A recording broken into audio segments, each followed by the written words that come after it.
నాటి ఎన్టీఆర్ చేతిన్న రథం నేను చేసిన వస్తున్న మీకోసం పాదయాత్ర ఎన్నికల ముందు లోకేష్ చేసిన యువగళం వరకు కార్యకర్తల్లో అదే పోరాట స్ఫూర్తి.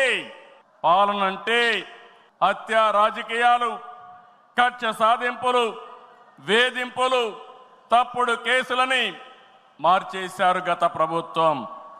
విధ్వంస పాలనతో రాష్ట్రాన్ని సర్వనాశనం చేశారు. దీన్ని ప్రశ్నించిన తెలుగుదేశం కార్యకర్తల్ని, నాయకుల్ని ప్రాణాలు తీశారు, వేటాడారు, వెంటాడారు, అక్రమ కేసులు పెట్టి అరెస్టులు చేశారు. కానీ ఒక్క వ్యక్తి కూడా ఎత్తిన జెండా దించకుండా పోరాటం చేసిన మిమ్మల్ని మనస్ఫూర్తిగా అభినందిస్తున్నా. ప్రశ్నించే వారి గొంతు నొక్కడానికి మరిన్ని ట్రెండింగ్ వీడియోల కోసం న్యూస్ 18 తెలుగు యూట్యూబ్ ఛానల్ ను సబ్స్క్రైబ్ చేసుకోండి.